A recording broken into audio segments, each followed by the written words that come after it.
Assalamualaikum warahmatullahi wabarakatuh. Saya Afifah Gaisani Filza, NIM 190 2016 177. Di sini saya akan membacakan makroknya terlebih dahulu dari paper saya. A'udzubillahi minasyaitonirrajim. Bismillahirrahmanirrahim. Surutun nafadil waqfi yastaratu fil waqti fi linafa li waqfihi syartun wahidun wa huwa ala yakunu madina bid'aini yastagriku maluhu kulluhu wa dzalika bi ayyakunu dinil ladzi alaihi musawiyan limalihi fil qiyamati au agsaruhu minhu wa waqafal madinul mahjuru alih fa idza kana waqifu madina bitaini yastagriku maluhu kulluhu wa kana mahjurun alih binaun ala talbitaini fala anfadu waqfa ila ida ajazawul taini ta'inunu wa hada bitafaqul fuqaha alladhi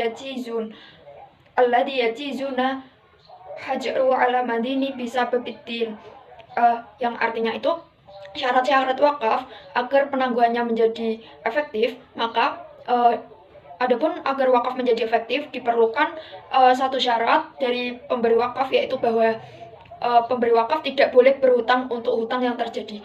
Jadi semua wakaf dari debitur yang dilarang itu jika pemberian hibahnya atau wakafnya itu hasil dari berhutang yang menghabiskan semua uangnya dan tidak ditahan, dia ditahan.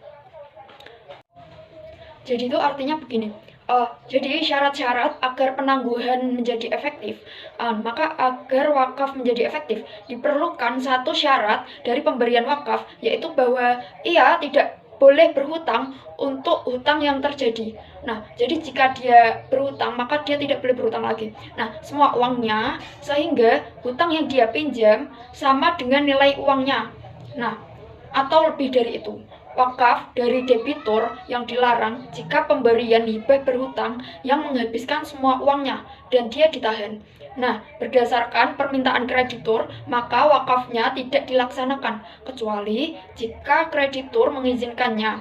Dan ini adalah kesepakatan para fuqaha yang mereka mengizinkan batui untuk dikenakan pada debitur karena uangnya. Nah, itu sedikit dari artinya tadi.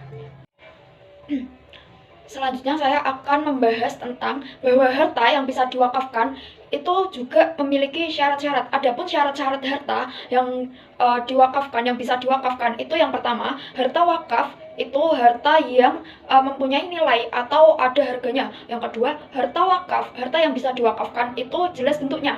Nah, yang ketiga, harta wakaf atau harta yang bisa diwakafkan itu harta milik sendiri atau milik seorang wakif. Nah, yang keempat, harta wakaf atau harta yang bisa diwakafkan itu benda yang tidak bergerak. Nah, kemudian objek wakaf itu juga dibedakan menjadi dua. Nah, itu tertuang dalam Undang-Undang Pasal 16 Nomor 41 Tahun 2004.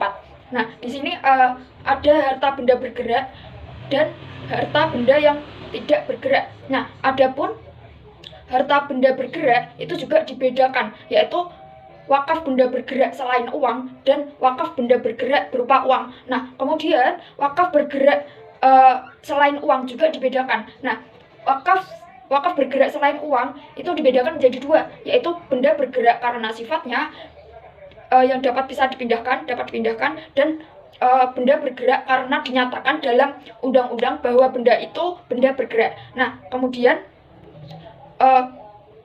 benda tidak bergerak itu juga dijelaskan dalam ayat 1 huruf A. Jadi wakaf benda tidak bergerak itu yang pertama A, hak atas tanah sesuai ketentuan peraturan perundang-undangan yang berlaku, baik yang sudah maupun yang belum terdaftar.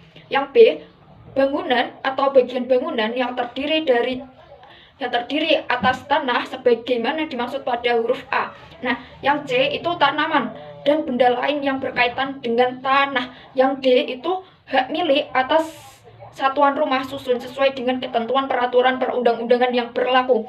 Yang E, benda tidak bergerak yang lain itu sesuai dengan ketentuan syariah dan peraturan perundang-undangan yang berlaku. Adapun benda bergerak itu juga digolongkan dalam ayat 1 huruf B. Harta benda yang bisa habis karena dikonsumsi meliputi uang, logam mulia, surat berharga, kendaraan, hak atas kekayaan intelektual, hak sewa, dan benda bergerak lain sesuai dengan ketentuan syariah dan peraturan perundang-undangan yang berlaku. Adapun beberapa pandangan ulama mengenai syarat-syarat data benda wakaf di atas dijelaskan seperti ulama Hanafiyah itu menjelaskan bahwa wakaf tidak dapat dilaksanakan kecuali benda yang akan diwakafkan itu adalah harta tidak bergerak. Nah, dalam mazhab Hanafi dikenal kaidah pada prinsipnya yang sah diwakafkan adalah benda tidak bergerak. Sumber kaidah ini adalah asas yang paling berpengaruh terhadap wakaf, yaitu ta'bid atau tahan lama. Nah, jika harta itu berupa tanah bergerak, maka wakafnya tidak sah. Nah, kecuali harta itu mengikuti harta tak bergerak atau sudah merupakan kebiasaan wakaf yang sering dilakukan.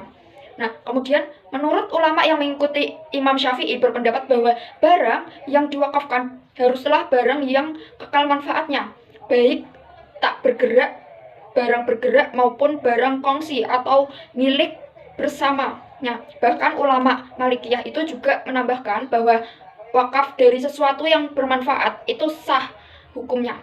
Dengan adanya undang-undang tentang wakaf yang sekarang ini, tentunya berbeda dari peraturan perundang-undangan wakaf yang ada sebelumnya.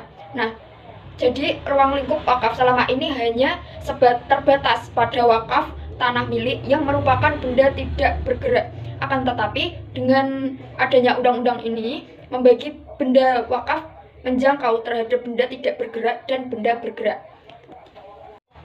Kemudian saya akan memberi sedikit contoh bahwa dari penjelasan yang pertama tadi, syarat-syarat agar penangguhan menjadi efektif dalam wakaf. Jadi misal ada Bapak Ahmad, itu dia akan berwakaf kepada Bapak Syahidin. Nah, tapi Bapak Ahmad ini dia berwakafnya dari harta atau dari tanah hasil utangan dari bank, maka wakaf tersebut tidak bisa dilaksanakan, tidak jadi diwakafkan kepada Pak Syahidin.